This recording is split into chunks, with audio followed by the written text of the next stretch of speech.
Hi, hello everyone. Dear students, here I am going to give you the solutions for MPSC questions regarding design of concrete structures. This subject includes PSC, RCC and CT. If you see the weightage given in this exam, from PSC 11 questions given, from RCC 11 questions given and from CT 2 questions given. Total number of questions given from design of concrete structures is 24. Total number of questions given in this exam 100. So, 1/4 of the weightage given for design of concrete structures. Feel happy, right? From single subject you are getting 1/4 of the weightage. Now, we will see the solutions for PSC questions first, thereafter I will give for RCC questions, at the end I will give for CT questions. Okay? Right. First question, the frictional and anchorage slip losses are observed in options given: post tensioned members, option B pre-tensioned members, option C ruptured members, option D tensile members. As here given that frictional and anchorage slip losses, these losses we come across in pre-stressed concrete, right. In pre-stressed concrete there are two methods, one is pre-tensioning method, the other one is post-tensioning method. Option D given that tensile members, my dear, it is a wrong option. Ruptured members, it is also a wrong option, because these losses we come across in pre-stressed concrete. Under pre-stressed concrete, as I said, there are two methods, one is pre-tensioning, the other one is post-tensioning. Coming to these two losses comes under post-tensioning method. In post-tensioned members only these losses will come. Why there is no loss of stress due to anchorage slip under pre-tensioning method? Since the tendon is provided inside the concrete, there is a good bond between concrete and tendon, hence no need of end anchorages to hold the tendon. Once after hardening concrete, the concrete itself holding the tendon, it will retain the stress present in the tendon. So, no need of providing any anchorages. If you are not going to provide any anchorages at the end to hold the tendon, then how can you expect the loss due to anchorage slip? That is why anchorage loss will not come under pre-tensioning method. Coming to the frictional losses, friction loss is due to curved bars, even due to the duct or sheath what we have provided, right. So, in pre-tensioning method we do not provide curved members, even we do not provide duct. So, there is no chance of getting friction loss under pre-tensioning method. These two losses comes under only post-tensioning method, but not in pre-tensioning method. So, option A is correct. Okay? Right. Coming to the second question, a simply supported pre-stressed concrete beam of cross section 150 mm by 250 mm, size of pre-stressed concrete member given that 150 mm by 250 mm is subjected to a superimposed load of 5 kilonewton per meter over a span of 5 meters, span given 5 meters. If the pre-stressing force of 750 kilonewton is applied through parabolic cable with the eccentricity of 50 mm, eccentricity given 50 mm, where at center and 0 eccentricity at support, then what will be the extreme fiber stress at bottom fiber, at end support, what will be the bottom fiber stress. It is better if you see the figure. Let us take a simply supported pre-stressed concrete beam in which provided a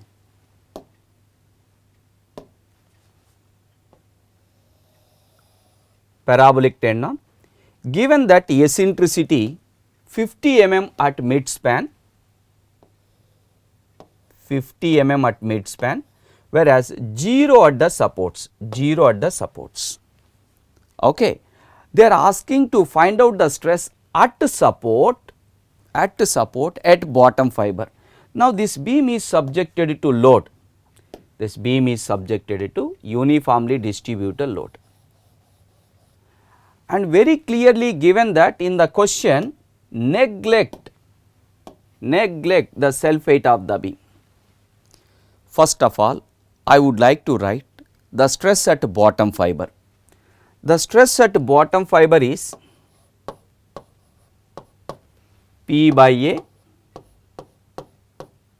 plus Pe by Z minus Md by Z minus Ml upon Z. If you draw bending moment diagram for the given loading, it is 0 at supports, correct na? As moment is 0 due to live load, my dear, this term becomes 0. Then self weight is neglected, that is why this term become 0, say neglected this one. As the eccentricity at supports is 0, so this term becomes 0.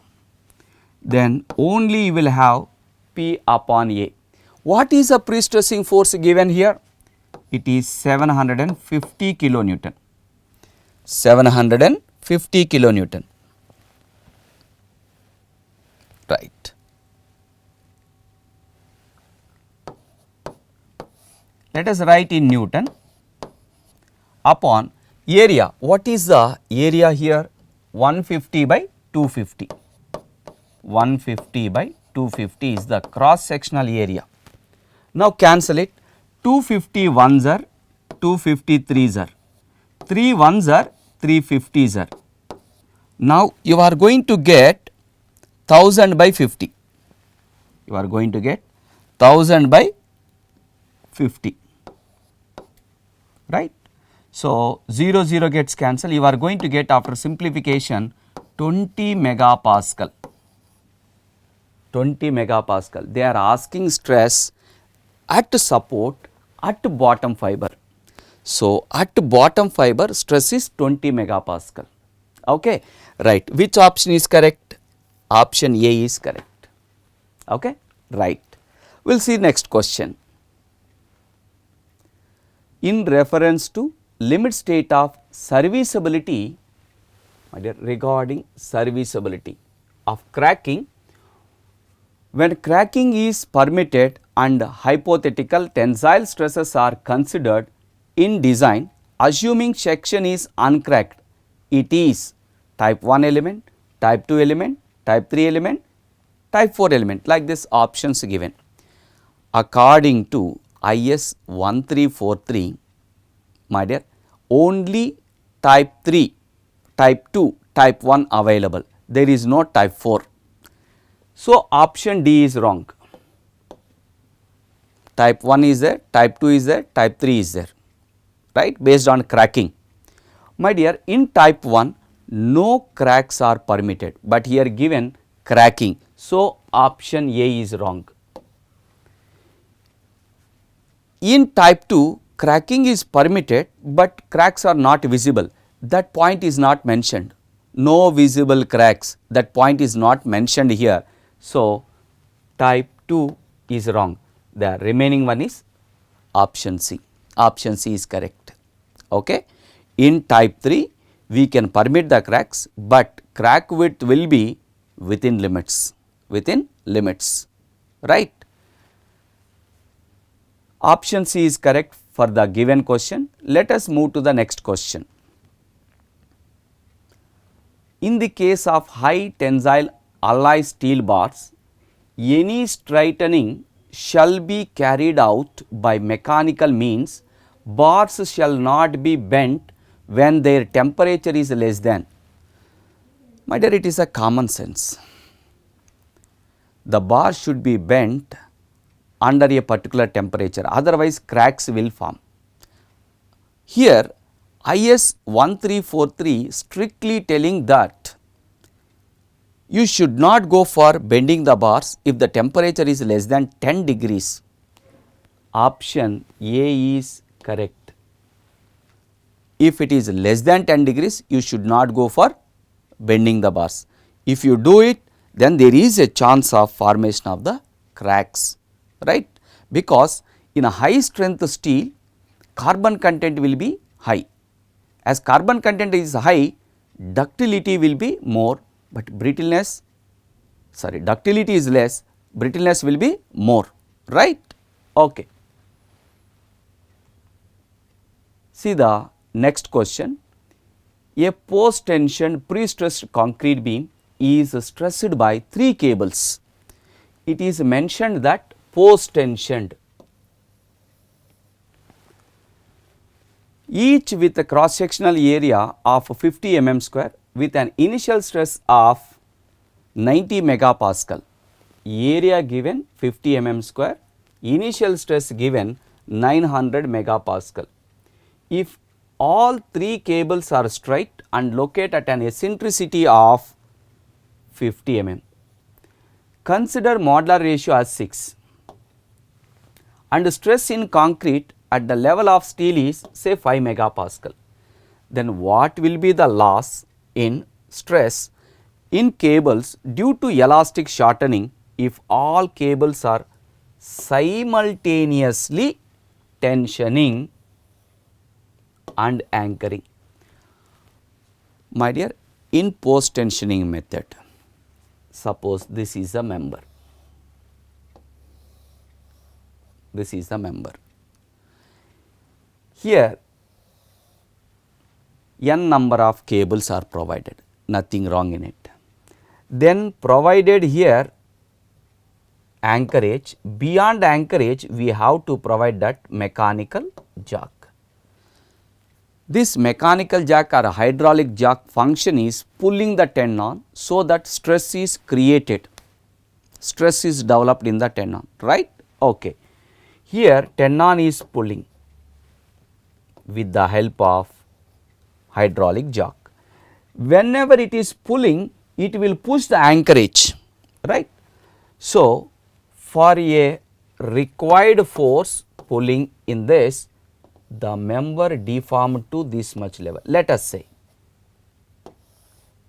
Then once after, my dear, creating the required stress in the tenon, you just to tighten the anchorages and remove the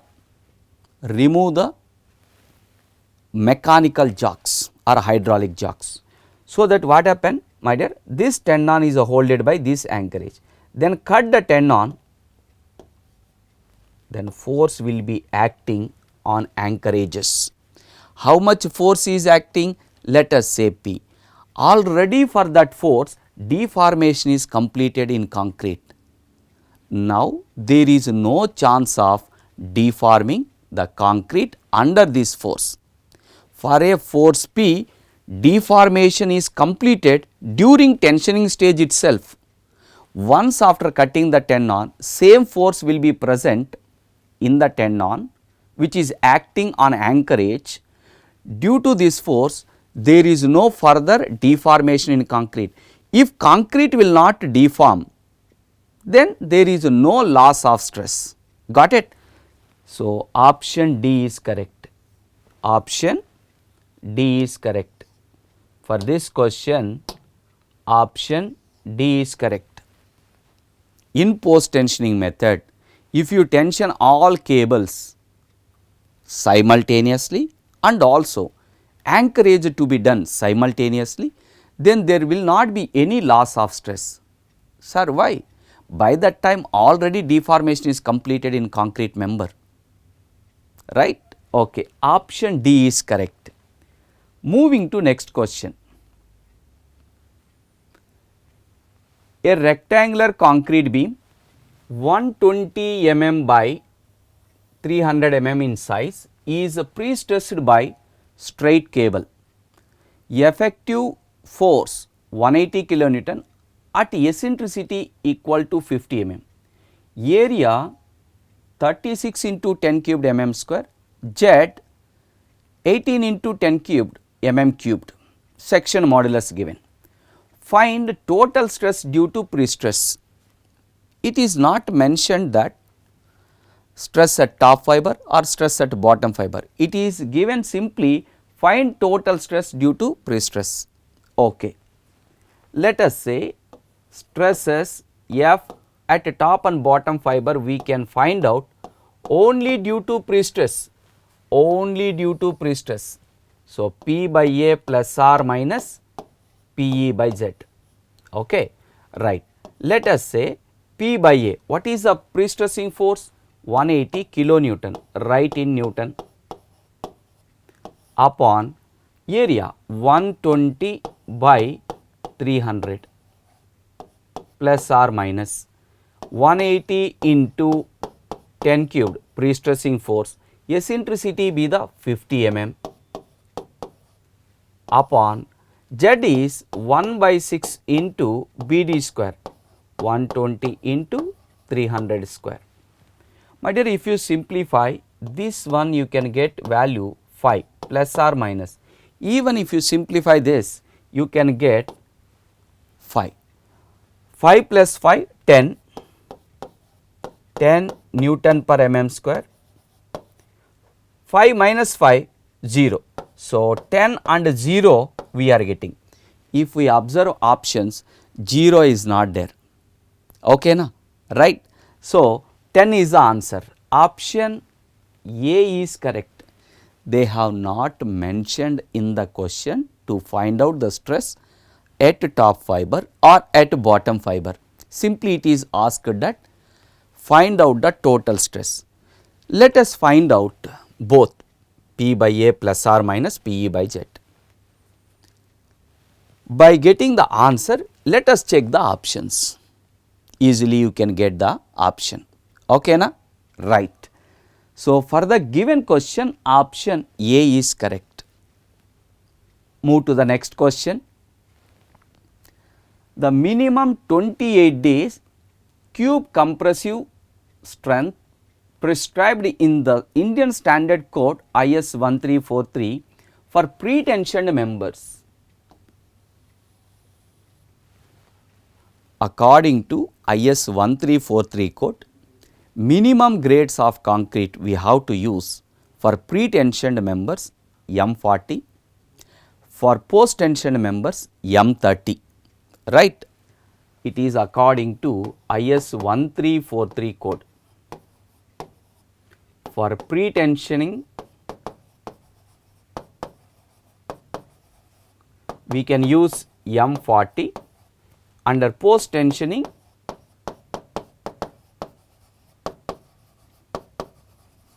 we can use, my dear, M30 is the minimum grade of concrete. You can write this one as FCK equal to 40 megapascal, and here you can write down FCK equal to 30 megapascal. In the question they have asked for pre-tension. So, 40, option C is correct. Okay, right. Move to the next question. At the time of initial tensioning, the maximum tensile stress FPI immediately behind the anchorage shall not exceed dash of the ultimate tensile strength FPU of the wire or bar or strand. According to IS 1343 code, it is clearly mentioned it should not be more than 76% of the ultimate strength of the steel. Okay. You should not create the stress in a tendon. The stress will be not more than 76% of ultimate strength of the steel. So, option C is correct. It is as per IS 1343 code, right. Okay. Move to the next question. Minimum strength of concrete at transfer stage shall be. At transfer stage, what are the effects to be considered? Self weight as well as pre-stressing effect, only these two, correct na? If you see option D is regarding flexural tensile strength of concrete. They are not asking flexural tensile strength. So, option D is wrong. If you see 0.24 root FCK, it is also prescribed in IS 1343 code, that is principal tensile strength of concrete. It is also not a question. Now, what is 0.67 FCK? It is the strength of the concrete. Actually, in a member, strength of concrete at the time of failure, right. They are asking minimum strength of concrete at a transfer stage shall be, at a transfer stage will be. My dear, it is option C is correct, maybe option A is wrong, right. There is not mentioned anywhere 0.5 FCK, right. So, 0.67 FCK be the strength of the concrete, right. Next one, drying shrinkage strain develops slowly as it. Here shrinkage is nothing but reduction in volume of concrete due to loss of moisture content. Here if you read the options, easily you can pick up from the definition itself. Option A given develops during initial period of concreting, B given depends on time, C given develops due to pre-stressing concrete, option D given is a function of migration of water through the hardened concrete. Absolutely, right. During loss of moisture content, the volume is going to be reduced, right. So, it is a function of migration of water through the hardened concrete. Option D is correct for the given question. Next question. In the case of cables or large bars, the minimum clear spacing measured between sheathings or ducts shall not be less than the larger of. According to IS 1343 code, the spacing should not be less than 40 mm, or it is the size of the cable or bar, or 5 mm plus nominal maximum size of coarse aggregate. It is given in IS 1343 code, right. Under spacing requirement, it is clearly mentioned. Now, option B is correct, 40 mm or maximum size of cable or bar, or nominal maximum size of aggregate plus 5 mm, right. Okay. Let us move to the next one. Next question. Up to now, we have seen pre-stressed concrete questions. Now, RCC questions we will see. Okay, from RCC, how they are asking questions and what is the correct option we will see here. Let me read the question first. A continuous beam ABCD as shown in figure is subjected to UDL W kilonewton per meter over all spans. What is the moment at support C? Where is the C? Here. At support C due to dead load WD and live load WL as per IS 456-2000. Actually, moment coefficients are used to find the moments for continuous slabs and continuous beams, which is the table related to moment coefficients given in IS 456-2000, table number 12, right. Here if you observe, they are asking what will be the moment at support C. What is this? It is a support next to the end support.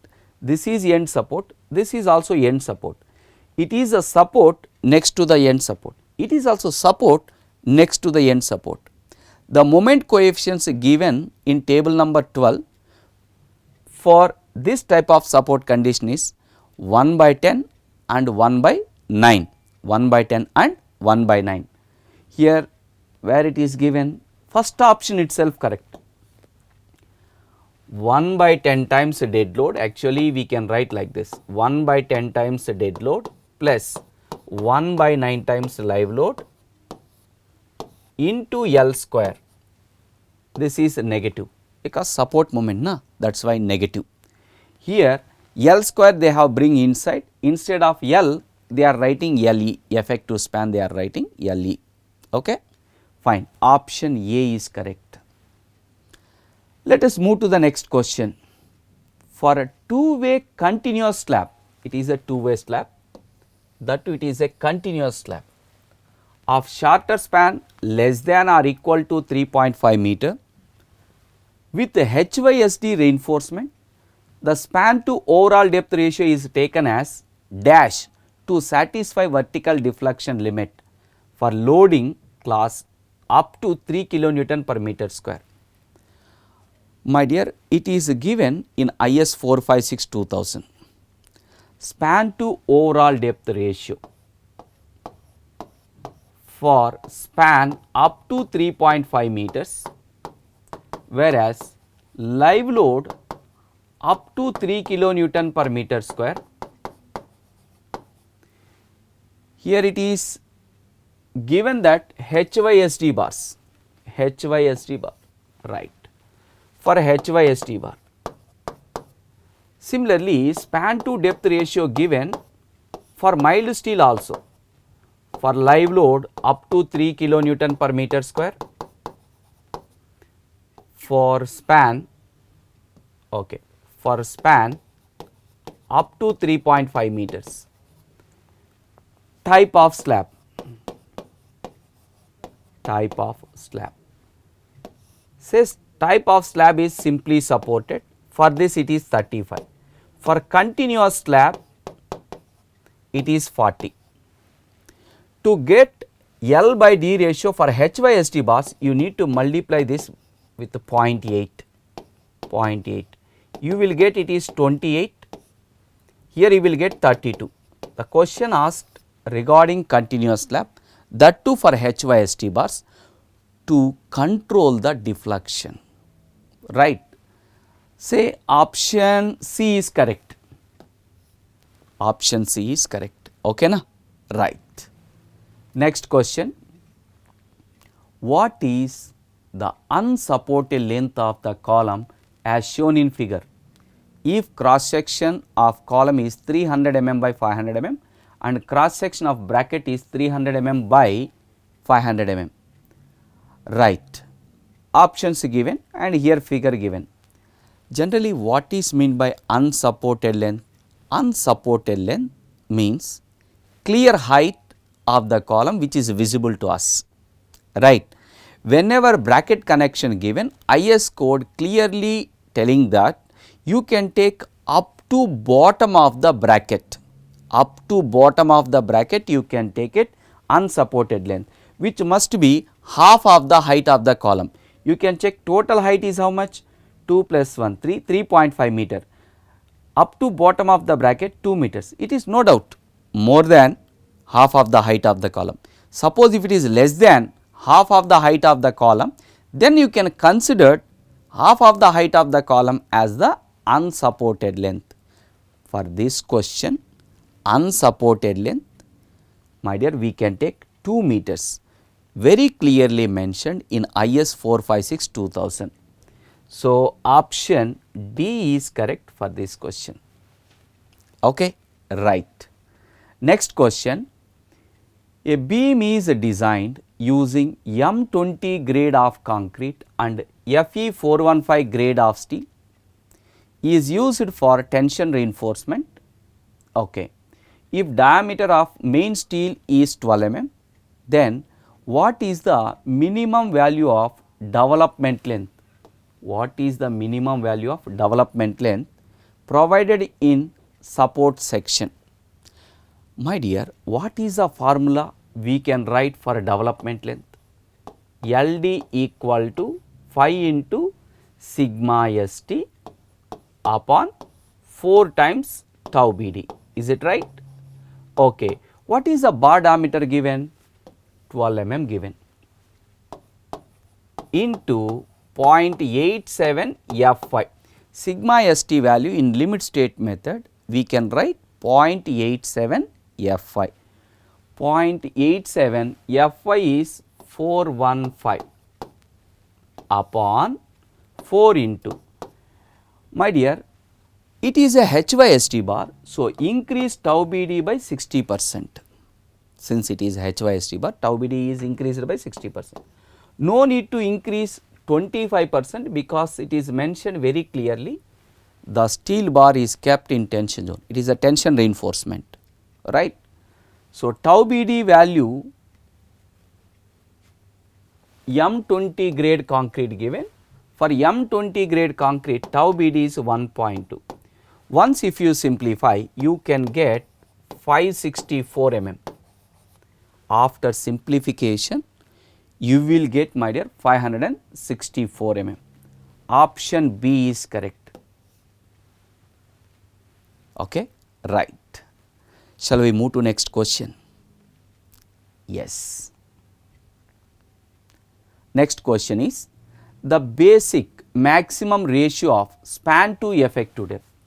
Ratio of span to effective depth of a slab simply supported and spanning in one direction. Here spanning in one direction refers to one way slab. Spanning in one direction refers to one way slab. For one way slab in IS 456-2000 nowhere mentioned span to effective depth ratio, but however you design a beam in the same manner you are going to design one way slab also. So, whatever the limits you are taking for checking deflection, the same span to depth ratio values you can take it even for one way slab. Okay, na? Right. It is mentioned simply supported. For simply supported beam, what is the span to depth ratio we have to take? 20, where span is up to 10 meters, correct na? Right. Here it is mentioned that for span up to 10 meters. So, up to 10 meters for simply supported beam we can take 20 span to depth ratio. Same thing we can use it, even for one way slab. Okay, na? For one way simply supported slab, span to depth ratio will be 20. Okay, right. Move to the next question. Next question is the horizontal distance between parallel reinforcement bars or groups near the tension face of a beam shall not be dash if Fe 415 grade of steel is used as a reinforcement without redistribution of moments. Very clearly one table given in code regarding the spacing based on redistribution of moments. For a zero redistribution, that too for Fe 415 grade steel, it is given 180 mm. See, it is given that 180 mm. Okay? Right. Move to the next question. My dear, it is a famous question. Almost in all exams they are going to ask this question. We will see. The thickness at the edge of a footing shall be not less than dash for footing on soil, nor less than dash above the top of the piles. When footing is resting on soil, minimum edge thickness according to IS 456-2000 is 150 mm, 150. If the footing is resting on piles, the minimum edge thickness will be 300 mm. these two limits recommended by IS 456 2000. So, here given 150 mm and 300 mm, option C is correct, option C is correct. Okay. When footing is resting on soil, minimum edge thickness will be 150 mm. See like this, this is the footing ma.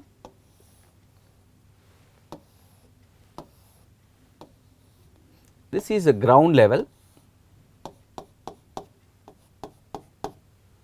this is the depth of foundation, this one be the edge thickness, it is 150 mm since it is resting on soil. If the footing is resting on piles,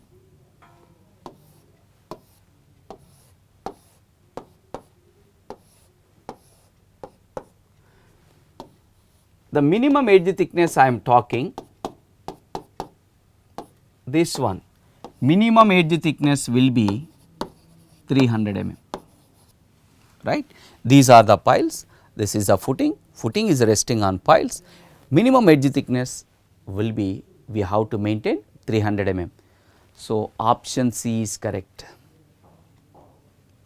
Next, in case of stairs with open wells where spans partly crossing at right angles occurred, the load on area common to any two such spans may be taken as dash in each direction.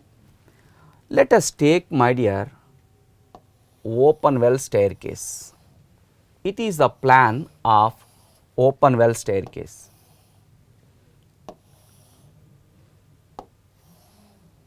Right, these are the steps you can say. This is the landing slab, these are the steps, this is the landing slab, again these are the steps. Now, how do you take the load for this type of staircase? We can take the load, complete load up to here, but here only 50% we have to take. Here it is a W, but here we are going to take W by 2.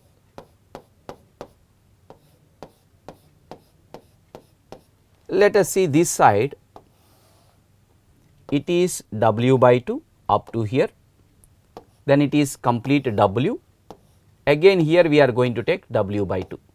Sir, why do we take W by 2 at the place of landing slab? It is a W, it is a W by 2, it is a W by 2. Reason is, while designing, my dear staircase, we can take waste slab then followed by landing slab. In this flight, we have to consider this landing. Even while designing this flight, we have to consider this landing slab. Landing slab we are considering twice in a design. That is why you can take half of the load here. Here full load you can take, here half, here half. Total load will become once again W. Okay, my dear. So, 1 by 2 is the answer. 1 by 2 is the answer. Okay, right. Next question. A circular water tank is designed to store water for 78,500 liters capacity. The water tank rests on ground with the flexible joints. If M30 concrete and Fe 415 steel is used, then what is the maximum hoop tension developed in water tank if diameter and total height of the tank are 5 meters and 4 meters respectively? My dear, hoop tension developed in a tank due to water pressure, hoop tension can be find out like this: gamma into H into D by 2, where gamma is unit weight of water or density of water. It is exact value is 9.8, but for simplification instead of 9.8 we are going to take 10. Let us take 10 into H. What is the height of the tank given here? Height of the tank, it is 4 meters, right. What is the diameter of the tank given? 5 meters, 5 by 2.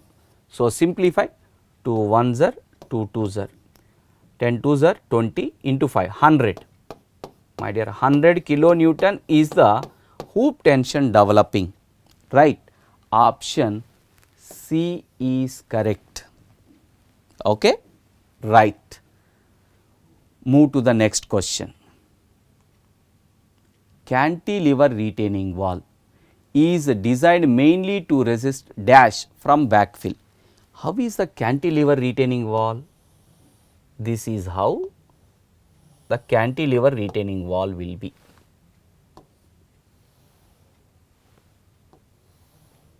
Say it is a front side, this is the back side, it is the backfill. My dear, the soil which is supported by this vertical wall is nothing but backfill. Due to backfill, which type of pressure is taken for a design purpose? That is a question. Normally, backfill exert active earth pressure. It will exert active earth pressure Pa. The soil present below the base slab, my dear, it will exert upward pressure, right, but the backfill exert active earth pressure. For active earth pressure only, this vertical wall we have to design. Option A is correct. The question is, a cantilever retaining wall is there which is designed mainly to resist. My dear, from backfill, they are not asking regarding bottom slab, they are asking this one only. This vertical wall is designed for what? Designed for active earth pressure. Okay, right. Next question. If the thickness of the slab is 160 mm, then what will be the maximum diameter of reinforcing bars that can be used as main reinforcement?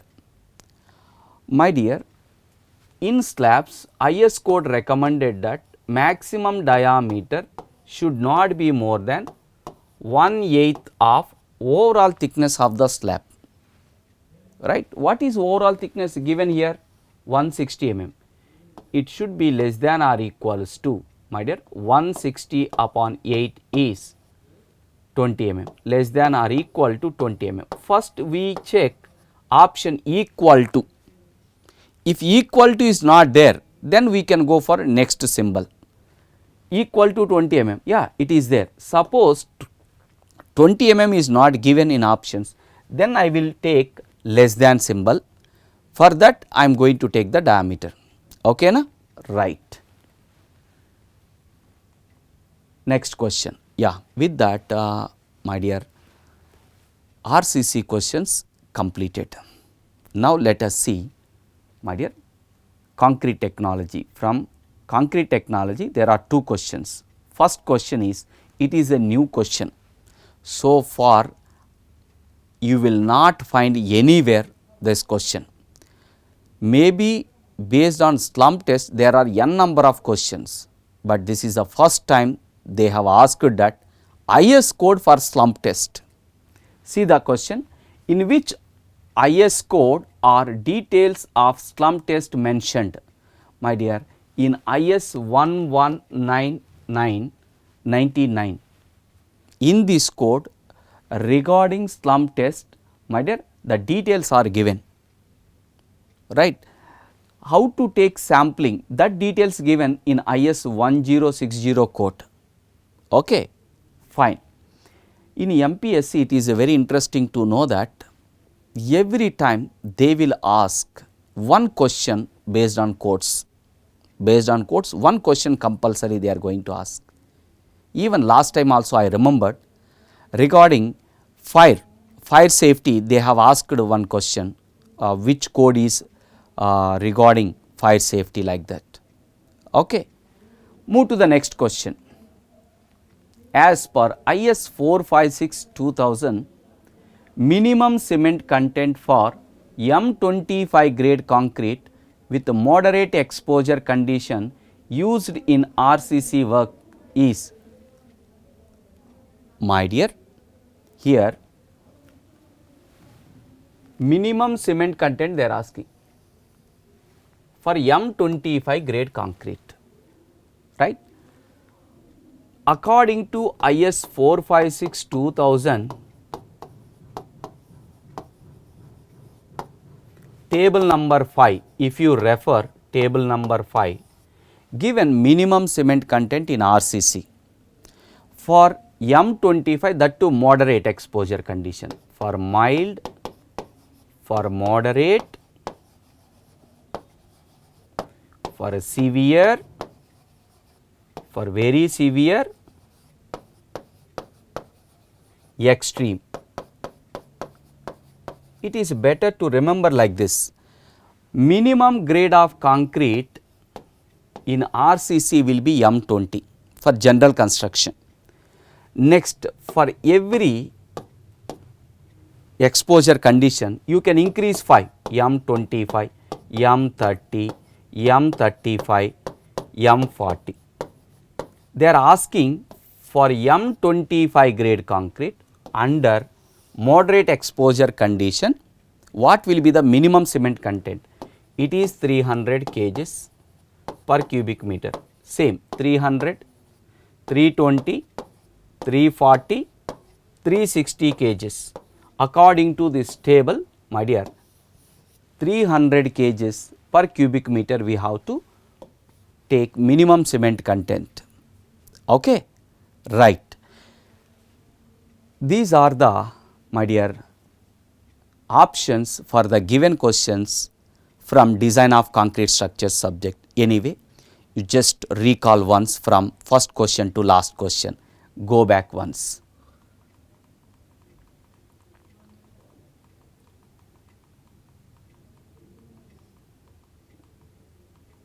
Yeah, first question, my dear, it is option A is correct. For first question, option A is correct. Coming to the second question, option A is correct. Coming to the third question, option C is correct. Coming to the fourth question, my dear, option A is correct. Coming to the next question, option D is correct. Coming to the next question, my dear, option A is correct. Coming to the next question, option C is correct. Next question, option C is correct. Next question, option C is correct. For the next question, option D is correct. And for this question, option B is correct. And for this question, option A is correct. And for this question, option C is correct. For this question, option D is correct. For this question, option B is correct. For this question, option D is correct. For this question, option D is correct. It is from IS 456-2000. It is given in code, right, for zero distribution, for zero redistribution of moments, given that for FE 415 grade steel 180 mm. Next question, option C is correct. For the next question, option A is correct. For the next question, option C is correct. And for this question, option A is correct. And for this question, option D is correct. For this question, option B is correct. For this question, option B is correct. Okay, fine. My dear, suppose if you have any doubts still regarding this, better you can